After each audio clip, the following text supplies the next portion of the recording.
Good afternoon. I'm Aisha Chugtai, and I'm the chair of the Budget Committee. I'm going to call to order our first regular committee meeting for Monday, January 22nd, 2024. At this time, I'll ask the clerk to call the roll so we can verify the presence of a quorum. Councilmember Payne. Present. Wansley is absent. Rainville is absent. Vita. Present. Ellison. Osman is absent. Cashman is absent. Jenkins is absent. Chavez. Present. Chowdhury. Present. Palmisano. Present. Koski. Present. Chair Chugtai. Present. There are 8 members present. Let the record reflect that we have a quorum. With that, we'll dispense with today's consent agenda. Item number 1 is referring to staff the wages and salaries ordinance, which was introduced and referred to this committee at the council's organizational meeting on January 8th. This formal action will allow staff in the Human Resources Department to bring forward to this committee the creation of new appointed positions and existing appointed positions. I'll move approval of the consent agenda. Is there any discussion? Seeing none, all those in favor say aye. Aye. Those opposed say nay. Any abstentions? The ayes have it and the motion carries.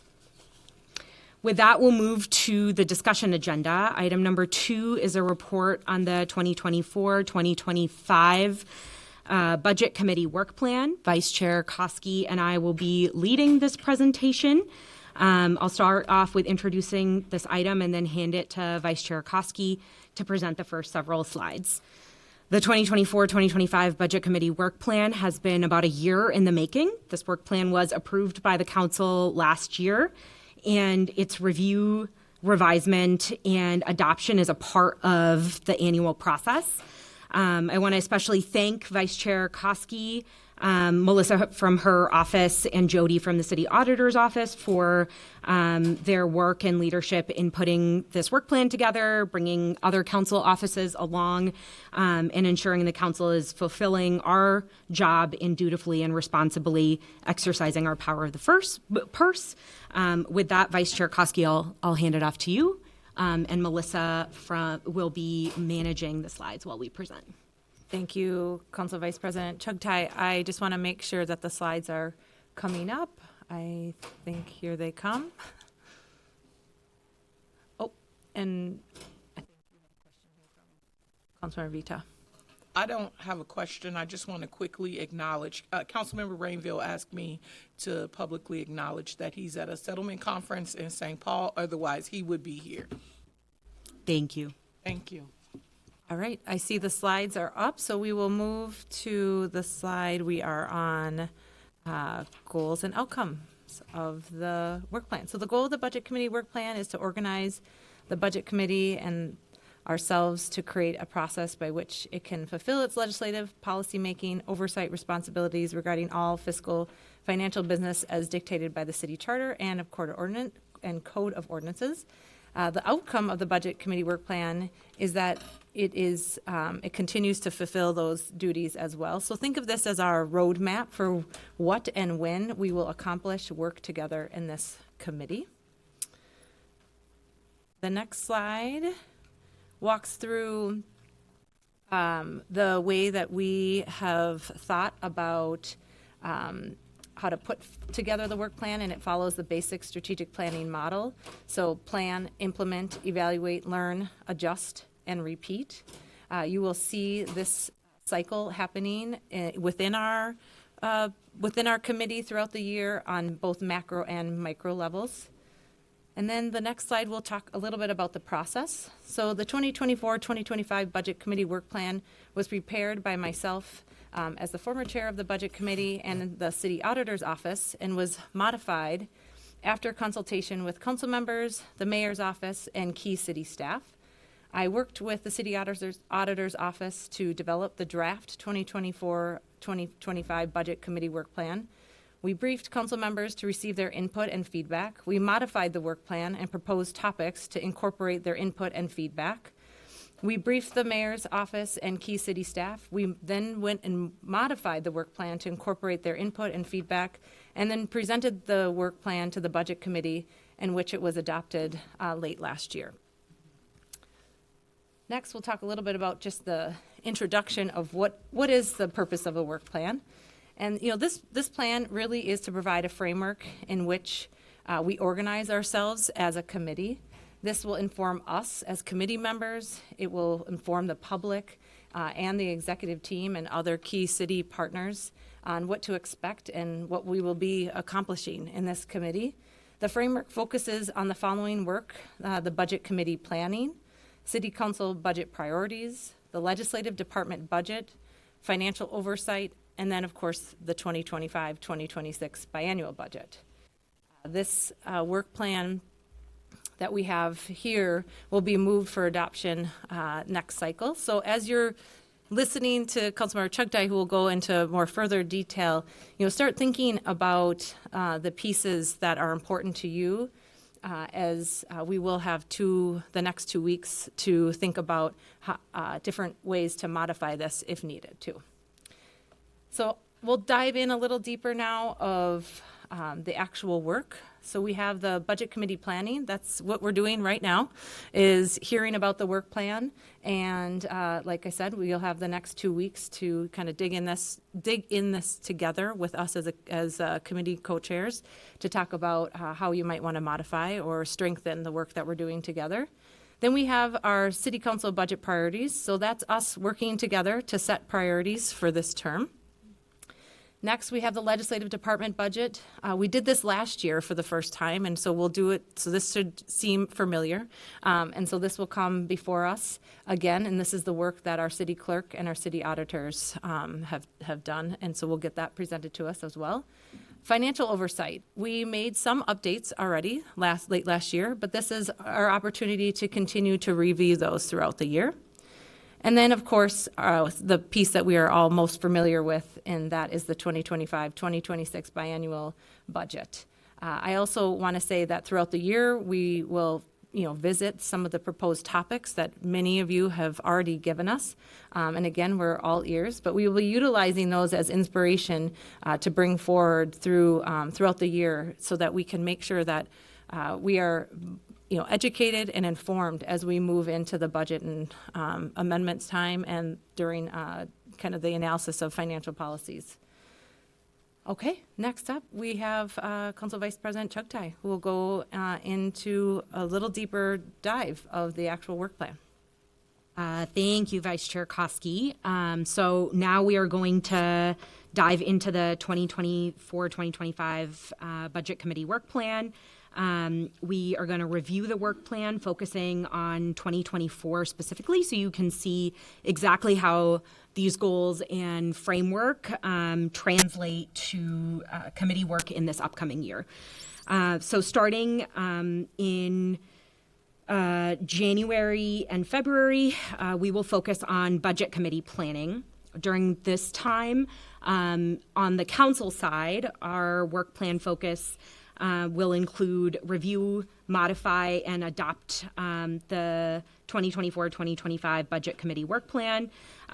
This is what we're doing right now. After reviewing the work plan at this meeting, we will have the opportunity to modify and adopt it at our next regularly scheduled meeting. In the upcoming days, you will receive an email after detailing what that process is going to look like. And of course, Vice Chair Koski and I are very happy to sit down with you and talk to you about your ideas for modification and make sure that that is incorporated into the final plan that we will then adopt.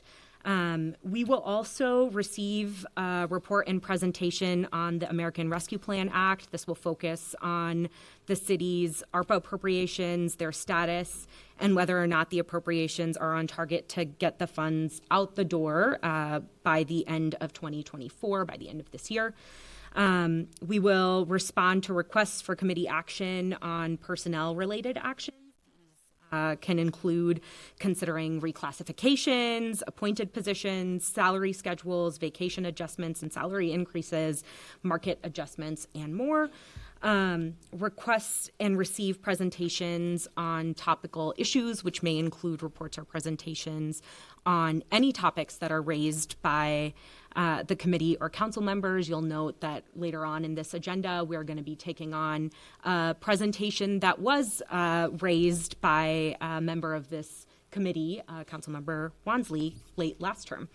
On a parallel track, the executive branch will prepare information relevant to the recommended 2024-2025 biennial budget, and the Board of Estimate and Taxation will have no standing business during these 2 months.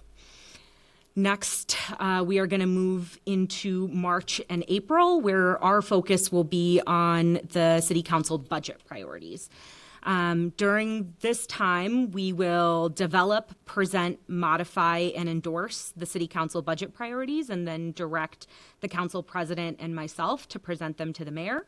We did some of this last year when the Council voted to endorse certain budget priorities. This is generally a newer muscle, though, that we are using, and in this upcoming year, we will have a more cohesive process that looks at council budget priorities in a more holistic way. We will also receive the fourth quarter financial report and a presentation. This is the quarterly update on the fiscal status of the city. Rollover of the previous year's budget appropriations, the passage of a resolution amending the budget to allow for rollover of unspent funds for items that were delayed or not completed during the budget year. We will receive the biennial personnel report and a presentation, which is a report and presentation on all personnel actions taken to date, as well as those that are anticipated within the existing budgets, including those internal to departments that may be included in their operating or business plans, showing all of the approved and budgeted positions, along with FTEs or vacancies, newly created positions, positions that were transferred, changes in existing positions, and beyond. We will respond to requests for committee action on personnel-related actions and request and receive presentations, again, on topical financial issues. During this time, the executive branch will prepare the state of the city with the city's stated goals and priorities, and then departments will develop their proposed department biennial budgets, and the mayor will have one-on-one meetings with council members on their individual budget priorities. The section is pretty consistent with what we've seen in years past. And then the Board of Estimate and Taxation won't have any standing business. You'll notice this is a theme throughout a lot of this work plan. Next, we'll look at May and June, and this is where we'll be focusing on the legislative department budget. During this time, this committee will focus on the legislative department, and they will develop their proposed 2024-2025 legislative department biennial budget and present it to this committee. As a reminder, the legislative department includes the city council, the city clerk's office, and the city auditor's office. We will modify and endorse the 2025-2026 legislative department biennial budget and direct the council president and myself to present it to the mayor. We will also modify and adopt the city's goals and priorities as outlined in the mayor's State of the City address. Receive the current service level report and a presentation, which will include revised revenue forecasts and expenses inflated to cover personnel cost growth and internal services at our current service level budgets. We will respond to requests for committee actions on personnel-related actions and request and receive presentations on topical financial issues. During this time, the executive branch departments will deliver their proposed department budgets to the mayor, and the Board of Estimate and Taxation will have no standing business. Next, we're going to move to July and August, which will focus on financial oversight. And during that time, this committee will receive a presentation from Finance and Property Services on their recommended financial policies, direct the city auditor's office, financial consultant to develop review of recommended financial policies and then present that review. And we will modify and adopt our financial policies. We will also receive a report and presentation on the prior year's change items. So this will be an update on the items that were brought before us for consideration and approved in this year's city budget. We will receive the annual comprehensive financial report and presentation. The Finance and Property Services Department prepares this along with the schedule of expenditures for federal awards. The purpose of this presentation is to provide an overview and highlights of the city's comprehensive annual financial report and the related federal grants program reports.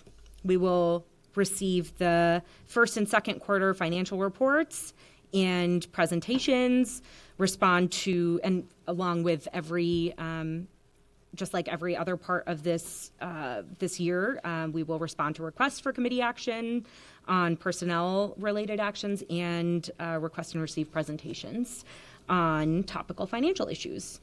During this time, July and August, the executive branch, the mayor will be presenting the recommended 2024 or 2025, 2026 biennial budget and levy, and the Board of Estimate and Taxation has no standing business. Now we get to September and October. As you know, this is the busiest part of the year, so the next 3 slides will cover September and October. During this time, this committee will choose whether or not to develop a position on the recommended 2025-2026 biennial budget. And if we choose to develop a position, we will go through the standard committee process where we develop, present, modify, endorse. We will receive a budget overview, levy overview, Schedule 5 overview, 5-year financial direction overview, and performance management overview. Continuing on, we are going to receive departmental presentations, which will include the current service level budget, work plan, which will include their organizational chart, programs, FTEs and vacancies, achievements and risks, a performance management framework, new budget proposals, and FTE administrative adjustments, transfers, and so on. Generally, this is pretty consistent with what we receive in departmental presentations, but I will just point out that we will do a deeper dive into the current service level budgets in a way that we haven't gotten a chance to deeply understand in years past, so that as this body is considering making adjustments, we have a clear understanding of what bodies of work already exist, so we're not creating additional work that is already happening. Along with that performance management framework, that's going to be a newer tool that has been incorporated in years past and is going to further develop in this upcoming year. Along with this, if we choose to develop a position on the 2026 biennial budget and levy, we will direct the budget chair and vice chair to present that position to the Board of Estimate and Taxation. The purpose of this will be to inform the BET of the Budget Committee and City Council's position on the budget and levy before the maximum levy is set. The budget chair and vice chair will facilitate preliminary markup conversations, as is pretty consistent with years past. The committee will also receive the biennial personnel report and presentation and respond to requests for committee action on personnel-related actions. You will notice that topical presentations are not included in this section, so the time to get those in will be prior to September, October, since this time we have a very narrow focus that we have to carry out. During this time, the executive branch side, the mayor will deliver the department's proposed departmental biennial budgets to the city council, and they will be made available to the public via LIMS. And then continuing on, the Board of Estimate and Taxation will receive a presentation from the mayor on the recommended 2025-2026 biennial budget and levy, hold a public hearing on the recommended levy, and set the 2025 maximum levy. And then finally, in November and December, we will continue our focus on the 25-26 biennial budget. We will, the chair and vice chair will facilitate preliminary markup conversations, hold public hearings, hold markup meetings, hold the truth and taxation hearing, and adopt the 25-26 biennial budget and levy. In addition to receiving the third quarter financial report and presentation and responding to requests for committee action on personnel-related issues. The mayor at this time will adopt the 25-26 biennial budget and levy, and the Board of Estimate and Taxation will have no standing business. So that is our overview and presentation of the Budget Committee work plan, and we are happy to take questions or comments from members of the committee. I see Councilmember Cashman. Thank you so much for giving us a blueprint and for outlining all this work that's ahead. I'm wondering if you have an idea of some of the topical presentations that you'll be inviting staff to present to us on in the near term, and if we can, when and if we should weigh in on things that we think are important for us to know and get data on at the start, in the first quarter of the work plan. So as an example, today we're going to be receiving a presentation on participatory budgeting. Some of the presentations that are highlighted in the work plan right now, those are the presentations that we are for sure planning on with staff. So if you are hoping to receive a presentation that better covers like what our unspent funding is, or where there are transfers within budgets of staff happening, or things like that. Like those are we're already planning on those. If there are additional topics you have an interest in covering, please, anytime before in these next couple of weeks is a great time to raise some of those questions with us, and we can decide where they might fit in and work together to plan those accordingly. And we have time set aside in every phase of this work plan prior to September for there to be additional presentations that are added to the work plan.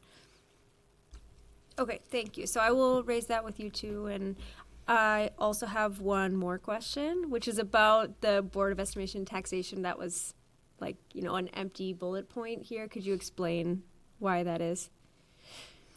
So this is just covering what the committees or what their planned or standing business is. So a lot of what you see listed in the executive branch, for example, is just following what they do in an annual budget process, and it's incorporating their charter responsibilities as well.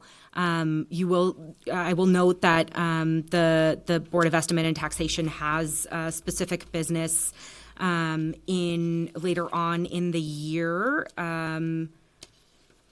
In September, October, when they set the maximum levy and hold a public hearing prior to that.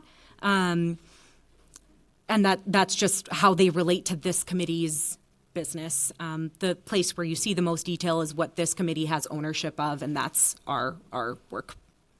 Perfect. Thank you. I see Councilmember Wansley in queue as well. Thank you, Council Vice President. So one, thank you to also you, as well as Council Member and Chair Koski for bringing this forward again and really shaping this work plan in a way for us to maximize our purse holding authorities that we have not fully utilized in the prior term. I'm really excited to also see a lot more focus on performance management and just budget oversight, which I think dovetails well with the work we're going to be doing in administration enterprise oversight, which I will be chairing. So I'm really, really excited to make sure that, we're both working in collaboration to make sure the administration side or executive side is, really delivering on the priorities and programs that we fund. I'm also really excited to see the piece around the rollover dollars, because I know last budget meeting, staff shared that there would be maybe an estimate around 20 million.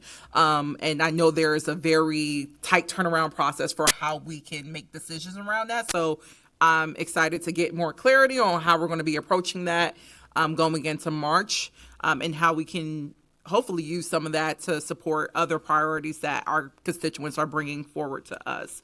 So just wanted to say thank you for that. And just clarification again, the surplus process will be kicked off in March, the uncommitted surplus or rollover dollars. I know there is some language around that. That's going to be kicked off in March, correct? It is currently planned for March and April, and Councilmember Wansley, I just want to highlight something you raised at the end of your comments. Rollover or surplus, sometimes it's used interchangeably among us, and I think we don't always have a shared understanding of what we mean when we use those terms, and as a result, neither does the public. Sometimes when we see we see actions in front of us that address rollover, and that's talking about money that has been allocated and is going to be spent but wasn't in the year that it was allocated for. What you are talking about, exactly as you said, is the rollover of unspent funds from the previous year. It is right now planned for March and April, which follows when we close out our books and account for the previous year's budget. And as a result of a point you raised earlier today, just want to clarify that with finance and make sure that it is appropriately reflected.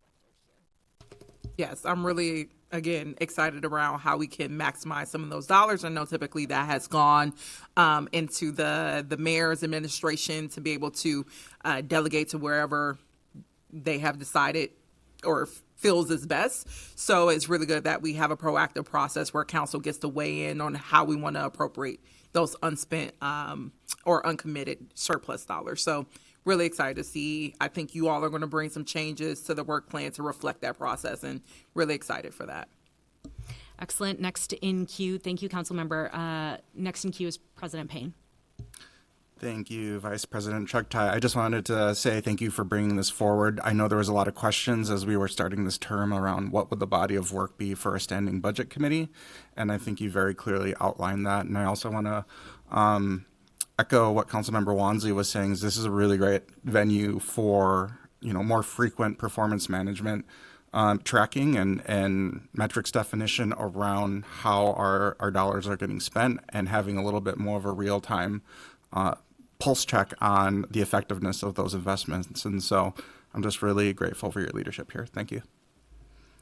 Thank you. And next we've got Councilmember Chowdhury.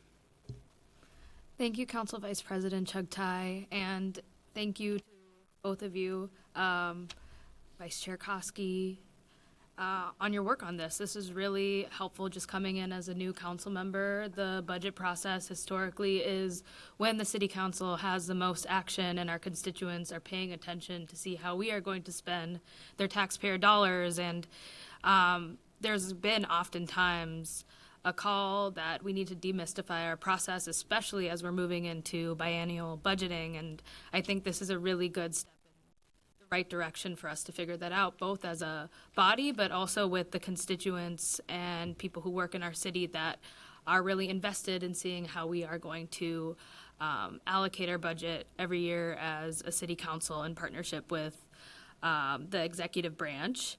And to that end, one of the questions that I have, just to gain a little bit of clarity on, is from our last budget that we approved in December.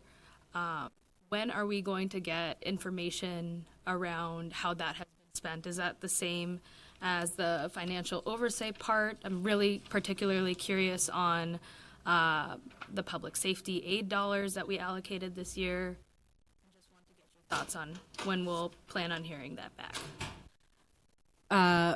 Thank you, Council Member. Right now, in this work plan in July and August, we are set to receive a report and presentation on the prior year's change items. which include changes made by that were led by council. Vice Chair Koski and I would be very happy to talk to you about if there are other opportunities for us to keep track of that sooner.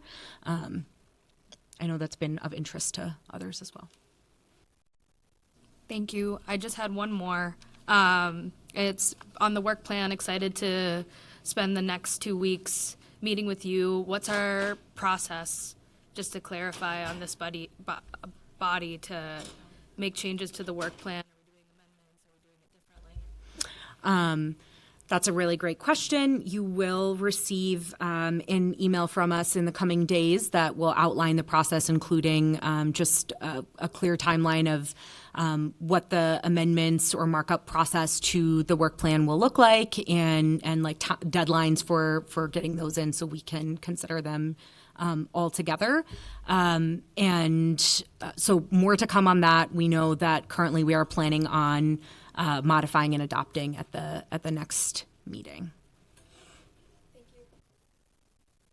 Excellent. And right now, last in queue is Councilmember Wansley. Thank you, Council Vice President. I just want to know for the public record with the clerks that I am here in attendance because I know I missed roll call. And then also I saw you took up a consent item and just wanted to make sure I vote was recorded for me. Excellent. Well, actually, that is a great reminder that we were joined by council members Osman, Cashman, Wansley, and now Jenkins for this meeting. Okay, any further discussion? Seeing no further discussion, I'll direct the clerk to file that report.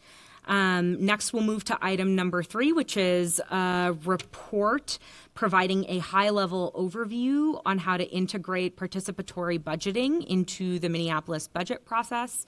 I will invite Andrew Hawkins from the City Auditor's Office to give us that report. Mr. Hawkins, welcome. Good afternoon, Council Vice President Chuktai, Vice Chair Koski, and members of the Budget Committee. My name is Andrew Hawkins. I manage the office, or the Policy and Research Division in the Office of the City Auditor. I'm here today to provide a overview of the participatory budgeting process. This is kind of intended to serve as an introduction to this topic, to give council members an idea for the various like formats that this takes across both like the country and globally, and where there might be some areas for potential adoption within the city, and where there might be some areas for further exploration. Additionally, I will note this is the first time that we're trying what we're going to call a collaborative presentation. So I will be joined shortly by City's Budget Director, Jane. But her team graciously worked with us in conducting this report and helping to kind of fill in some of the gaps where there was more information needed, and this seemed like a good opportunity to attempt this. Where it differs from a normal presentation is, again, it might not seem like a huge deal, and I guess we're going to see how it works, but the idea is to bring forward the staff that are responsible for carrying out the work and that have the subject matter expertise to speak directly to some of the city's actual processes to ensure that council is able to get as much information as possible from this presentation.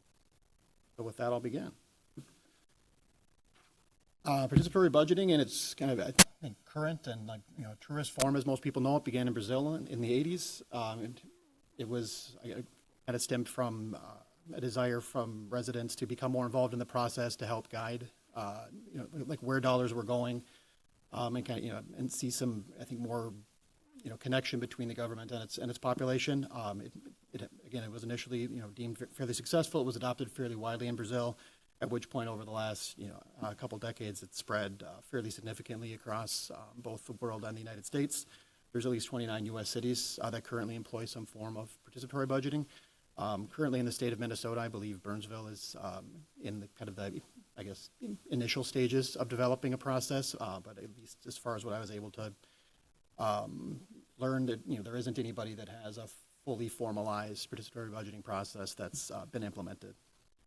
Some of the central themes that you're going to see across any participatory budgeting process are, again, just a dedicated pool of funding. So something that's explicitly called out and made available to this process. An engagement strategy is kind of one of the central pieces. Again, the whole idea behind this is engaging with residents and community. So being able to sort of formalize and, I think publish, how you're going to go about this work in order to ensure that, you're going to have the largest impact possible. You're going to be able to engage. A lot of times, the priority is, people that have been historically left out of budgeting processes. And then I think being able to outline the process stages and timelines, essentially setting expectations so that individuals that are engaging with the process have a better understanding for what they can expect, both from the process and from the city itself.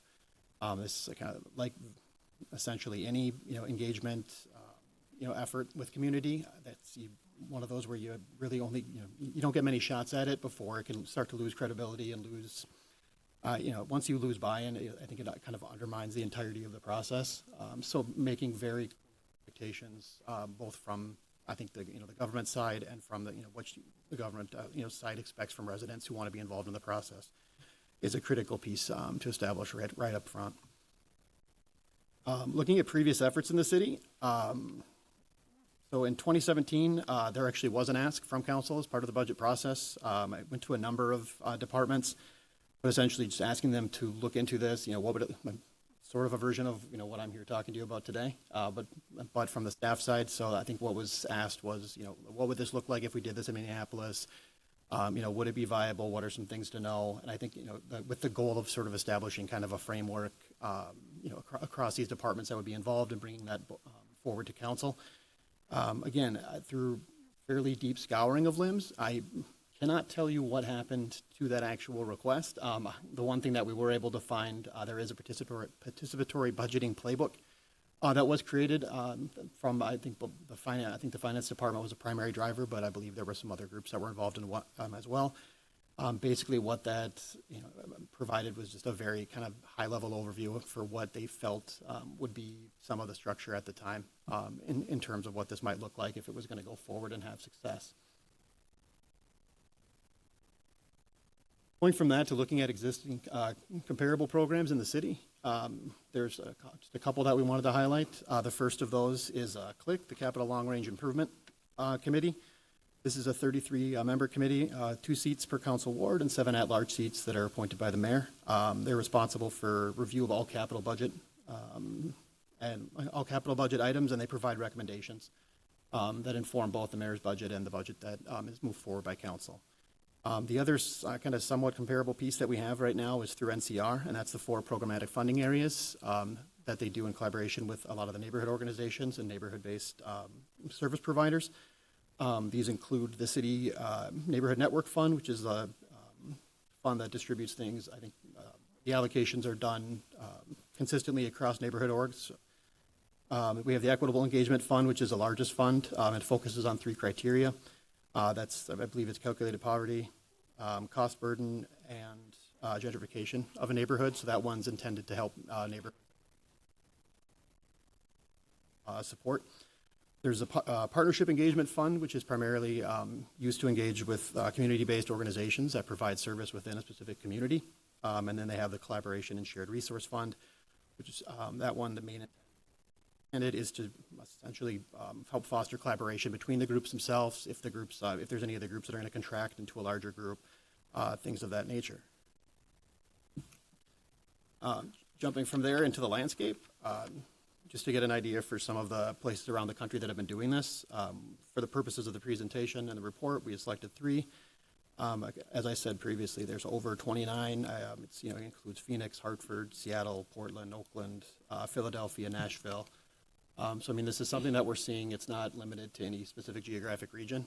It's being adopted, I think, at a fairly, I want to say rapid, but definitely at an increasing pace. It's being picked up by more and more cities as a mechanism to provide that additional avenue for resident involvement in the budgeting process. The first city that I'm going to talk about is New York. While it doesn't necessarily serve as the best, apples-to-apples comparison, one of the reasons that I selected is because there's 2 parallel processes that are running at the same time. One of those is run from council offices. I think right now it's 39 of 50 or 51 offices there employ some, or have kind of signed on to participate in the, I believe it's called Participatory Budgeting New York City. There's also the People's Money, which is implemented in 2022 by the Mayor of New York and the Civic Engagement Commission. Where they differ, the council process generally focuses on infrastructure type projects, whereas the mayor's program focuses more on programmatic budgeting. So they do sort of have their own respective lanes, but it's also just interesting that they're both running simultaneously. The allocations in those ones, there's at least $1 million in participating council districts, and then I believe the most recent estimate was $5 million that's made available through the People's Money through the mayor's program. From there, we go to Durham, North Carolina.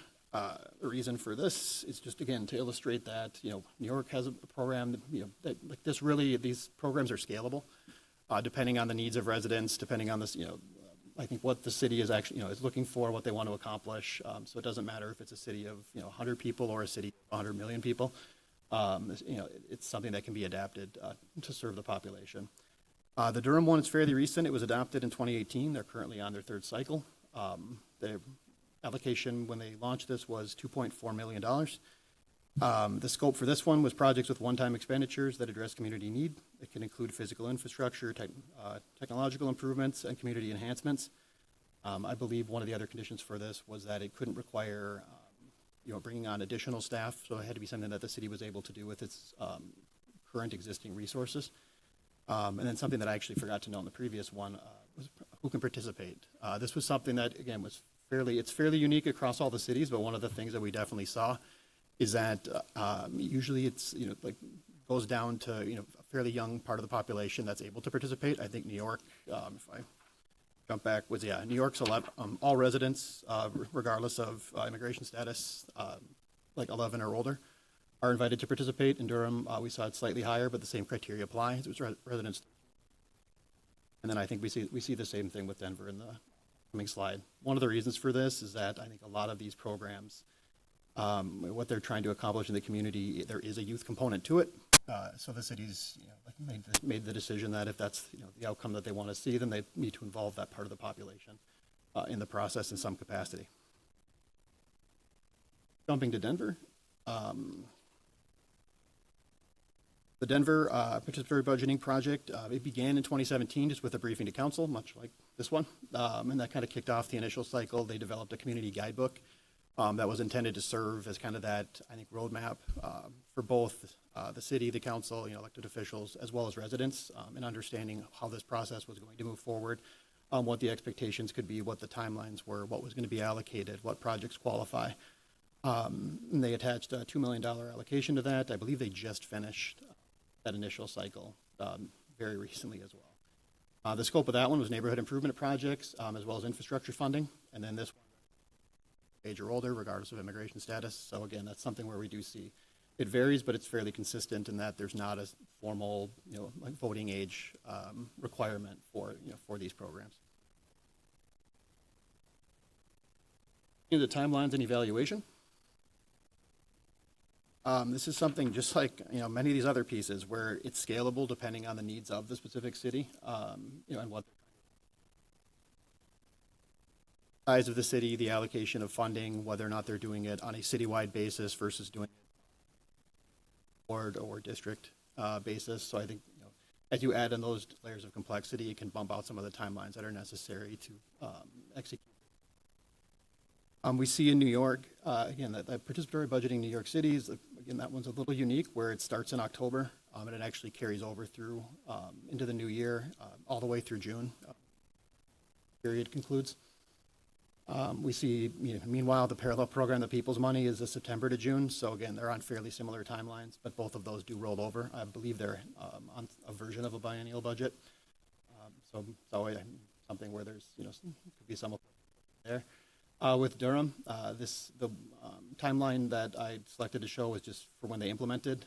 Their most recent iterations were somewhat responsive to COVID, so the timelines were a little bit skewed because of that. They began everything in the fall of 2018, and by the fall of 2019, they were ready to implement. So we saw that go through their formalized program. Evaluation and measuring equity. This was a central piece to all of these, and I feel like all of the cities had gone out, essentially gone out of their way on their website to ensure that all the materials were made available, so that people had an understanding for what the process was going to look like and how everything was going to be measured. As I alluded to previously, getting that buy-in on the front end is great, but as the process moves along, especially since it, I think this has been touched on by the council. Well, since we're talking about, public funds, it's important that, everything is tracked and measured to ensure that the money's going where people, want it to go, or at least if they don't want, if it's something where your project wasn't selected, having a very clear understanding for what the process was that everything moved through, and how everything was evaluated. This is something in all the different cities, what it looks like can vary, but there's some, degree of evaluation across the board, and that could be either a resident group or a resident and staff mixed group, or just a staff group who's responsible for evaluating all of the proposals that come forward, just to do a feasibility study, determine what is this going to cost, is this within the scope of the project or the scope of our guidelines. Of the projects that kind of make it through that selection, it's generally whittled down to a more manageable amount, and all of those receive some kind of formalized scoping from city staff that turns them into what would basically be a formalized proposal. One of the advantages of that was found just through surveys of residents that have participated is a much better understanding for, I think, the larger scope of how the city approaches something, which again, from that buy-in and engagement with residents and kind of demystifying some of the processes that the city operates under, it seemed like it was a fairly valuable tool for walking people through and actually seeing what they're, like they might have an idea and it's like, well, why don't you just do this? This sort of provides that, well, we will, but like, here's everything that it has to go through and all of the different people that are involved and all the hands that touch it. So I think that was something that was definitely a positive kind of byproduct of these processes. From the equity side, there's a nonprofit public agenda and the participatory budgeting project have a fairly elaborate framework that's intended to guide cities in establishing what are basically surveys that are employed at various parts and stages during this process. The goal of those is to measure and gather as much data as possible about who is engaged, like what were the outcomes, what are we seeing in terms of geographic outcomes? Are we seeing, projects being approved in one specific area, of the city? They also employed a degree of I believe, spatial equity, which is another way to think about project diversity and equity by considering, again, where these community projects are located and whether the location benefits some community members and not others. But yeah, it was fairly impressive, and rigorous set of various guidelines in terms of, getting all of that data that you're going to need to evaluate this effectively. The city of Durham, again, it's a slightly different approach. They had their project evaluation matrix, which was used to kind of filter down all of the proposals into what ends up being the final slate that's voted on. And with that one, again, it's like the core question of that one was, how do we know if a project advances equity? And they have a number of questions that they want individuals that are on the evaluation group to go through before they're able to advance a project. One other last piece to this too, a byproduct of resident engagement. I believe it was Lansing, Michigan, began employing this process and having conversations with community. Through those conversations, they actually pivoted from their kind of what we would know as a traditional budgeting process and program to a program-based budgeting process. The reason they did that was because what they learned during their conversations with community was that the program-based budget was kind of more in line with, I think, how residents talk about funds, where everything's based around, a program or, a service, as opposed to just, and when a constituent calls a council office, very seldom are they, this department needs more money. It's usually, I want this program to be better. That was something that was kind of an interesting takeaway where, they were able to listen and determine, there was a more effective process and way to communicate with their constituents. With that, I'm going to turn it over to Budget Director DeSenza for the final two slides, and then we're both happy to stand for any questions or.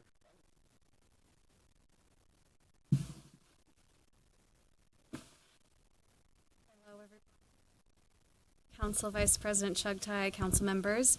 I'm Jane DeSenza. I'm the city's budget director, so I work within the Finance and Property Services Department. Do want to echo thanks to Mr. Hawkins for including us early in this conversation. I think it's so important that we, as we're building out this function of government, that we're developing a collaborative collegial relationship, so we really appreciate that.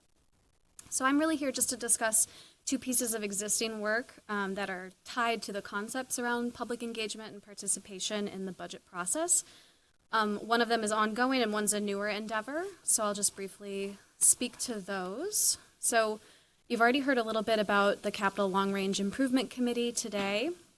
So CLIC is a really important way in which residents can engage with a substantial portion of our city's budget. So to touch on the impact, CLIC members, of which there are 33 appointed by council and the mayor, last year heard $1.5 billion of requests from many departments. So they hear from the park board, they hear from Public Works, Property Services, Arts, and the Municipal Building Commission. 123 requests came to them in the last cycle. So they were able to interrogate those requests, ask a lot of questions, and then program them out over a 6-year period. So the total recommended capital budget that you all saw that the last council saw in August was $1.4 billion. So the adopted amount just for 2024 alone was $274 million. So it's a substantial piece of the pie and is an important way that residents can engage in the budget. It's, of course, a significant time commitment, so it may not be as accessible to everyone. We are working with communications this year to amplify the listening sessions that this body holds throughout the spring. But, I wanted to highlight this as it's an area that residents and visitors to Minneapolis are engaging with every day. Our infrastructure is so important for that, and there is a tremendous opportunity to influence the direction of the city through that process. Next, we are working on designing a public engagement strategy. Last year, the budget division added a position that was focused on policy and engagement, and so that staffer, a large chunk of her work has been thinking about public engagement and how we can do that better. We, of course, are going to continue to do our required public hearings in the fall and winter, but we know that those happen really late, and it can be hard to influence decision-making at that stage. We are working in collaboration with NCR to design a program that is credible and that at this early phase serves the goal of informing residents. What we've heard from NCR is that there's a lot of questions out there about what the budget is, what it does, and how people can impact it.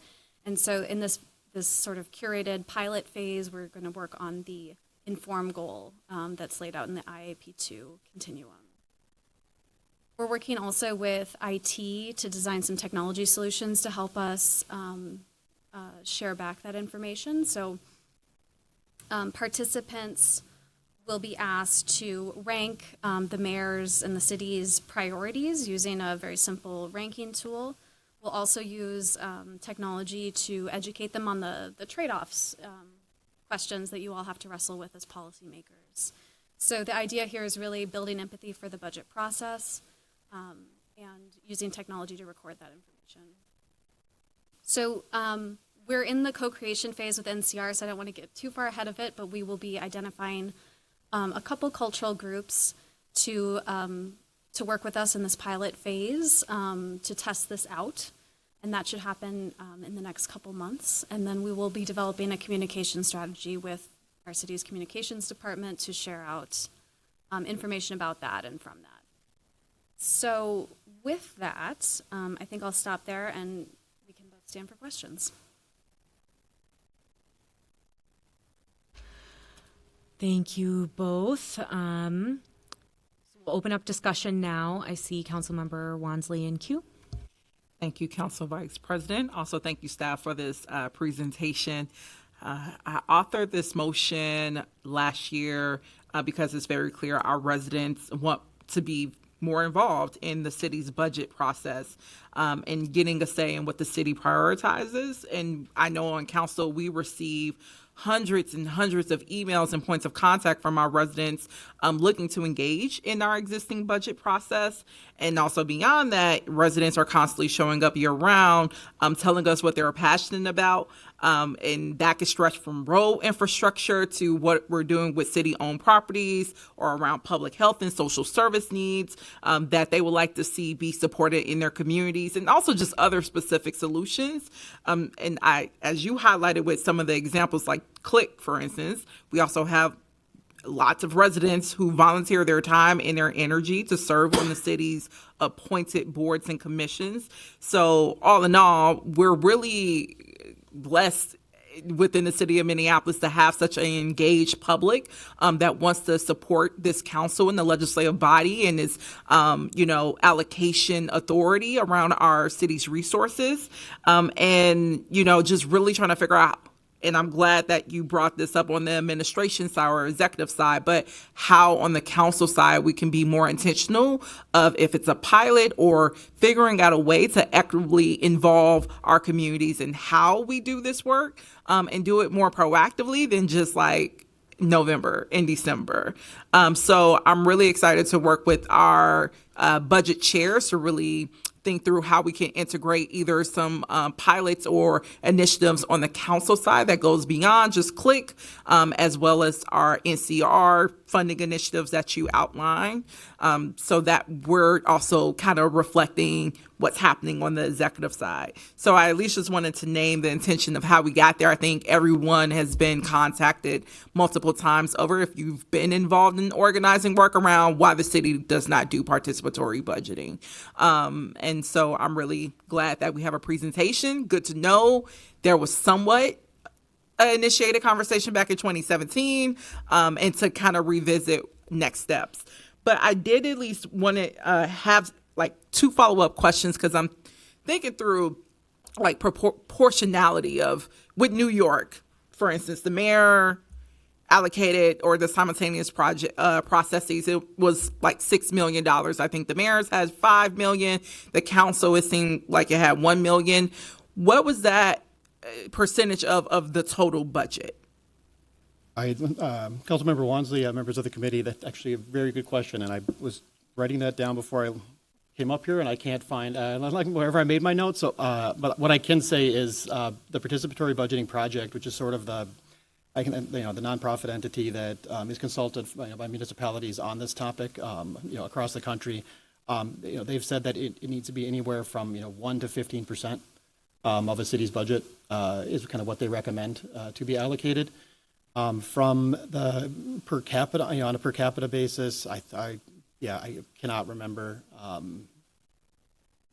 where we landed on that one, but this is something where we see even some smaller cities. Again, you have New York, you have $5 million on the mayor's side, but then you have cities like Durham, and you have some even smaller cities where they're putting forward $2.5, $3.5 million, which is almost matching a city that's significantly larger than they are. So again, without being able to answer the specific question, I'll say that again, it's at anywhere from 1 to 15%. But also just that it's made very clear going through the surveys and going through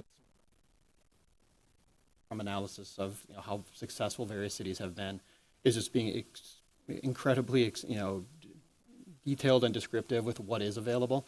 So if we're going to engage people in the process, they understand. Again, there's a larger budget process, so I think being able to walk people through that, but also making expectations very clear. Where here's what you're able to to access. Here's the pot is extremely important. Thank you for providing like the 1% to 15% because I know New York's budget is pretty sizable in comparison to Minneapolis. So even thinking of we have about $1.8 billion of our budget, what would be a good range to aim, towards if we did somewhat of a pilot initiative. And then if there was any other best practices, I know under the slide 11 with evaluation and measuring equity, and thinking of New York as well, like I could imagine some of the boroughs have different needs, like Queens versus Brooklyn. And just thinking of with Minneapolis, we have certain pockets of North Minneapolis, to South Minneapolis, and thinking of like our green zones and our cultural corridors, like best practices for making sure that those communities that often, I know I hear that a lot from our green zones particularly, how they are not welcomed into the process around how we're delegating out climate equity dollars that we're receiving. So just wanted to hear if there was any specific best practices. I know you mentioned again the participatory budget project and the other evaluation toolkit, and it seems like some cities created their own, but just wanted to see if there was any best practices you came across. Absolutely. I think one of the things to highlight is that, somewhat consistently across cities, that equity component was one of the primary drivers for how they outlined who they were going to engage with. With New York specifically, everything's divided up by council offices, but also by borough. But then even beyond that, there's, I believe the term is equity neighborhoods, which are kind of micro subsets in each of the boroughs that are identified either, like median household income. I think, the gentrification piece that was in another city, but they have a series of criteria they use to establish where these neighborhoods are. And then those neighborhoods are eligible to receive additional funding on top of what's being allocated to the borough itself. You also see, and I believe actually Durham did it, where they started off on essentially a ward or district basis in terms of how funds were being allocated. They sort of had the opposite impact, where instead it was the way it was being distributed wasn't as equitable as they wanted it to be. So what they ended up doing was lifting it up. And they reverted back to a citywide process to see if that would have a different impact on what the outcomes were in some of the different neighborhoods in the city that just weren't being addressed through the process that they had in place. Again, I mean, one of the things that's reiterated again and again and again in this process is that the importance of gathering data at every single step of the process, because that's the only tool you have to evaluate, what the process's outcomes were. There's also, for lack of a better term, a 360-degree analysis, which basically calls for once a city is able to, whatever's implemented from this, again, it's, as good as it feels, that we did it, we implemented these, 3 projects, everybody's happy. What it actually does is it goes and looks across comparable cohorts in other cities to see, if they didn't use a participatory budgeting process, did they receive, did they achieve the same outcomes? And I think the idea behind that is to basically, to the best of your ability, try to measure, and I think I use this before, but like causality versus, correlation. So while you might be getting some outcomes that seem like they're in line with the project, in reality, it's, like they would have occurred even if the process wasn't, wasn't established, because at that point, then you need to figure out why it's not driving outcomes the way that you had intended it to. Just last question. Just thinking of the process as we're building out the work plan and how we could get something started officially, just how did cities kind of go about this, especially when they were new? Did they basically contract with the people's or the people's budget or participatory budgeting project to create a blueprint of sorts? Because I can imagine in some ways we might be starting from scratch, but just trying to think how cities really even started this and who they use for expertise to help shape that work. Absolutely. The participatory budgeting project, that entity was, I think, brought into a number of cities, and they, if not brought in, they have a kind of a resource library that provides sort of guides and walks the city through what all the steps would be, kind of similar to a lot of advocacy organizations. So I think a lot of cities had engaged with them on the front end just to sort of outline what a plan could look like. Across the board, these all started with some version of a pilot, and if not necessarily called a pilot, where a number of them started were actually council offices, with a council member sort of essentially ramping up either with city staff or just through their own ability, some version of engagement amongst those they represent to provide input and then essentially guide the budget priorities of a specific ward or district. So I think those 2 avenues are definitely very, very common. As the points of entry, as in terms of moving forward with this process. Thank you. Thank you, Councilmember. Next, we've got Vice Chair Koski. Thank you, Vice President Chugtai. Quick question for Director DeSenza. I just was curious, could you just elaborate a little bit more about and maybe I just didn't understand it correctly, the prioritization tool or app? Is that something that you have used or going to be using? Could you just describe it a little bit more? Sure, Council Vice President, Budget Vice Chair Koski. IT is solicited applications for a number of pilot projects using the Salesforce technology. So we submitted this idea to them of developing a participatory tool.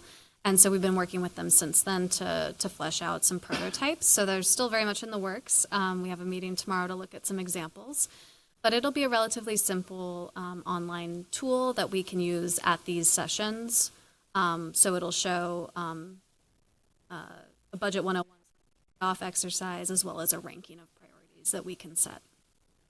Okay, so that's helpful. So the tool will show potentially two different things. So like, give me an example. Like I'll just say like we have public works and we have public safety, and how I trade dollars and what that looks like. And is that what you mean with the tool? I've seen these online before, and other cities utilizing it, but so actual constituents can go, I'm going to take $100 from here and add it to here, and they'll be able to kind of see the color wheel change. Is that of funding? Through the chair, Councilmember Koski, yes, it will be. Other cities have a module called Balancing Act, so we've kind of looked at that, but we're trying to design something in-house. So we're still figuring out, do we look at department views? Do we look at spending categories? What makes the most sense for participants? But it would be something like that, so that you're engaging with the very real trade-offs that policymakers at a municipal level have to deal with. Set dollar amount. Okay, that's great. Thanks so much. Appreciate it. Excellent. And last in queue, we've got President Payne. Thank you, Vice President Chugtai. I just wanted to say that you bringing the comparable programs into this context has really opened my mind about what the potential is here, especially around our neighborhood associations. We've seen some really amazing projects coming out of the Equitable Engagement Fund, and it's just, when we're like comparing participatory budgeting with this, and even NRP as a foundational funding mechanism for neighborhood associations was actually very effective and created a lot of civic engagement in our city. So I really do see this is actually not a new idea that we have. We're just building on some great work that's already happened in the city and with a renewed focus. So just wanted to share that appreciation. Excellent. Thank you. And we've got next Councilmember. Thank you, Madam Chair. And I guess to the point that Council President Payne just made, the REB department did a very substantial participatory budgeting project over a number of years, and they actually utilized a community voting system to select the projects and then to subsequently fund those projects. So, just to be clear, I mean, this is a great idea. I'm a strong proponent of participatory budgeting. It has been a topic that we have been discussing for a very long time, and I do believe even in our last budget, we incorporated that in this biennial budget idea that we are subsequently newly rolling out. And so just wanted to name the fact that the NRP programs that we discussed, the CLIC process, and subsequently the work that was done in the Race and Equity Division at the time is this would be a follow-up or a continuation of the work that has been happening to further participatory budgeting in the city of Minneapolis. Thank you, Councilmember. I know it was covered earlier in your presentation, slide 3, the in 2017 City of Minneapolis budget and the development of a plan for participatory budgeting. It sounds like, I know you mentioned in your presentation that you kind of ran into some dead ends while scrolling LIMS, but it might make sense for you, Mr. Hawkins, to connect with Councilmember Jenkins, who has a lot more history on what that process was like and can perhaps share deeper insights into how that worked. Councilmember Cashman, go ahead. Thank you. Yeah, echoing what folks have talked about with, what the baseline that we have and the programs we have that are already doing like a sort of participatory budget or allocation of funds. I have had experience with the Partnership Engagement Fund in the last couple of years and helping community groups access that. And I know they're doing amazing work with air quality monitoring and biking and zero waste with kids in schools throughout the city. And I was wondering, actually, Mr. Hawkins, if you had some data on the Partnership Engagement Fund that we could look at to see how equitably distributed that fund already is, or how we can analyze how it's being used, what groups are applying to develop, the data analysis that I know you seem to really want to push forward for participatory budgeting. So what data do we already have from those other programs? I'm just going to interrupt. I'm so sorry.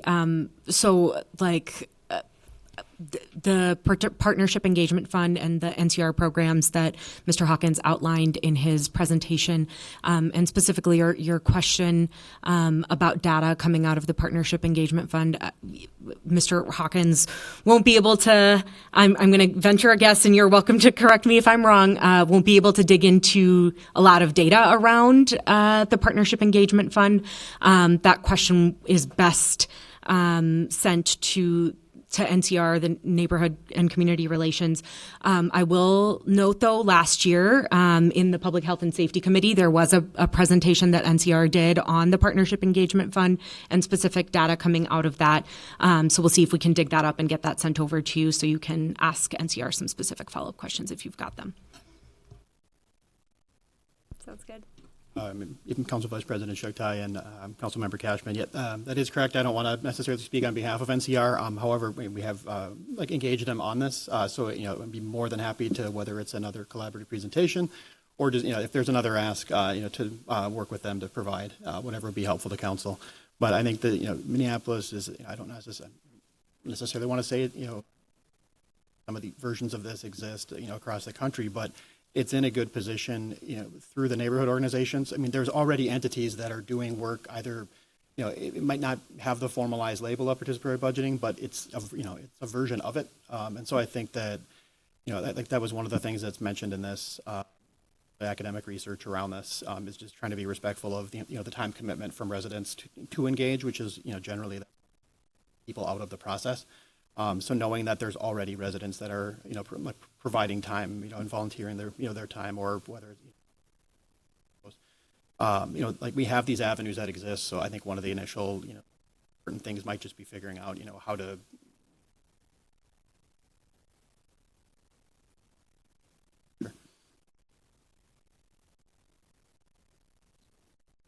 Excellent. Thank you very much. And Councilmember Jenkins. Did you get back in queue, or is this still running from last time? All good. I don't think I was in queue, but I think I just didn't get marked out. But I would just comment again that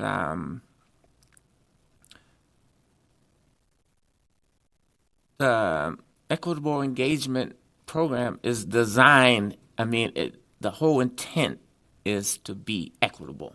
And so if people are engaging with the program, then they are, by definition, doing equitable work. It's designed to create equity in these neighborhoods that have been inequitably using their resources. And so if they are engaging in it, then consequently, equitable. Thank you. We've got Councilmember Chowdhury, followed by Councilmember Wansley. Thank you, Council Vice President. I share in this body's excitement around delving further into participatory budgeting. It's very clear to me residents, constituents really want to feel like they can touch and feel the budget process and really understand it and see outcomes that will show up in their neighborhoods. I think that's a huge part of helping our city recover and get to thriving. I I want to learn a little bit more of the history of the participatory budgeting playbook. I know you looked into it. I was trying to find it. I think a while ago I got a meeting with Lori Johnson when she was still with the city on that. I was wondering if you could just kind of set a little bit of a baseline on what that playbook looked like, and if you have the documentation around that you could send to us, just as a starting line, so we understand what our history is with participatory budgeting. Council Vice President Chugtai, Councilmember Chowdhury, I believe in the report, I know it's linked in there. It exists on City, I think it was City Talk where I found it. Yeah. And again, like once after I provide my response, if Budget Director DeSenza has any thing that she can add, I invite her to come up as well. I can also send it around just as an individual document too, just to make sure that everybody's got it. I think where it landed was there's nothing overly, from my recollection from flipping through it, there's nothing overly prescriptive. It's essentially laid out kind of a rough timeline for what something might look like if they were to implement it, what some of the important pieces were as far as that engagement strategy, how things would be rolled out. I know they also consulted some of the guidelines that were set forth by the Participatory Budgeting Project as well. So again, that group is kind of, I guess, across the cities that are doing this, but it's something where, even if it existed, even if it had been produced today, it doesn't go to the level where you could take it and run with it. There's still, there needs to be something that's a bridge between actual formalized, plan would look like. Thank you, Mr. Hawkins. All right, and Councilmember Wansley. Thank you, Council Vice President. I'm actually glad that Councilmember Chowdhury brought this up on page 7 of the playbook that you included in your email to us. It does lay out something that I think is important if the council decided to move forward is we would have to make a budget allocation. And it does make that note on page 7 that, kind of like New York, if council offices wanted to participate, it would be up to us to figure out what is that appropriate allocation amount. I'm assuming ideally all 13 council members would want to partake in this, but knowing that this will have to be reflected in our own budget process. So again, something to consider as we're doing our work plan. But I at least wanted to flag that piece because while my earlier question was like, how did the cities kick this off? Did they, partner with some of these groups as reference? It really wasn't spelled out how the council offices themselves, like in New York, also, initiated this. And I think at least the 2017 playbook offers some clarity on how we could proceed, along with, of course, probably still needing some more technical expertise when we're shaping metrics of success. Though I'm hopeful that performance management or PMI could probably support in some of that work too. But I at least just want to flag that on if we wanted to do a pilot initiative, we would have to allocate that money on our side. Thank you. And actually, last we have in queue, Councilmember Palmisano. Thank you, Madam Chair. I do want to point out, because I was there when we did the participatory budgeting book, and if I'm not mistaken, I believe I took on this work with then Councilmember Glidden. So I think it was a staff direction, maybe during budget time. And then the results came back in 2017. So with appreciation for everything that Councilmember Jenkins said about the race equity division, the single most important piece of that budgeting playbook was that we would have a biennial budget. And if you recall, not only did we have, at the time, a mayor and her administration who made it very clear that it was their job to develop the budget, and council did not have a role in it until well after it rolled out. So that was one piece, was that it seemed outside the council's purview to have such a thing. And the second piece that came out of this coming back of the participatory budgeting playbook was the need for biennial budgeting. This is what kicked off my interest in changing the city charter to have biennial budgeting. Now, that was not a successful move because of a previous council member who would not entertain that without a ballot measure. But I do want to remind everybody on this body that we only have biennial budgeting right now because our mayor says so. if we want to create a program that would have participatory budgeting in a different way, then our first order of business would definitely need to be to make more permanent or more steadfast our biennial budget, because right now that's only in place because our mayor chooses to do it that way. Thank you. Thank you, Councilmember. Councilmember Wansley, were you hoping to make a priority motion or just offer? I wanted to get back in queue. I figure we're in committee, but we have caps. And actually, Councilmember Palmisano raised a question that I wanted to follow up because I don't see anywhere on this playbook doc where it talks about biannual budgets, and wanted to know if there was a page you are particularly referencing, because it has on page 6 here where it lays out necessary conditions for successful participatory budgeting in Minneapolis. So I would assume this would be the place where it would be. If, I'm not seeing that. So was this something that you recall during discussions at that time that might not be reflected in the actual playbook? Is that kind of where that's coming from? If I may, Councilmember Wansley, yes, I believe it was in the presentation that was made to council, but as I think one of the authors, I don't remember, I'm sometimes part of something without being officially made an author, but it was made very clear that based on the time the community needs to thoughtfully engage in a participatory budgeting process, this is not something that could be done and concluded within an annual budget cycle. So that's why I brought it up as something that's extremely important that we should look to make progress on if, in fact, we want to take some of these next steps.